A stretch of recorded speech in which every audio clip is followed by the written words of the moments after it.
Okay, I'm not sure if you've seen this breaking news. Breaking news, ladies and gentlemen. We had the stocks drop 7%. They actually had to stop them. They halted them.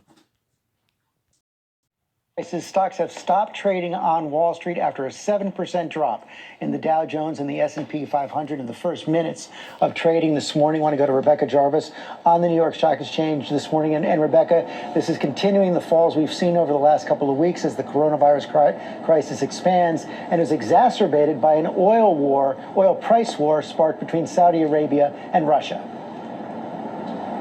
That's right, George. And what we've seen this morning is now a halt. The circuit wires, as they're called, these are like trip wires for the market to keep things from going into free fall, were tripped up within the first few minutes of trading here at the New York Stock Exchange. Stocks.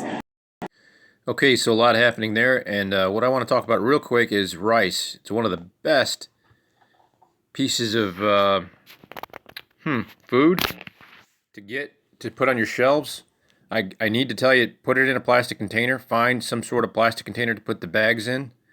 They have some great 5-gallon containers that you can actually buy a snap-on lid that'll screw tight and it'll keep the air out.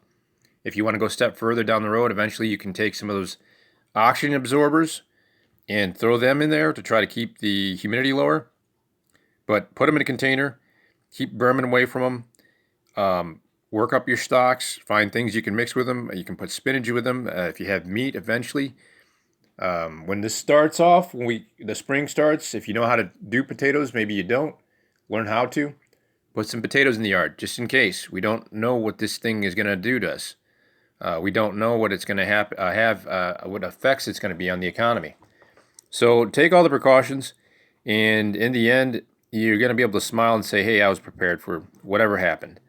And God help us if we're eating our rice and cutting our potatoes and saying, wow, this is it. This is all I have. Let's hope that doesn't happen. And we're going to know, for one, that the revolution, the next one, may not be televised. But the coming of the Lord certainly will be.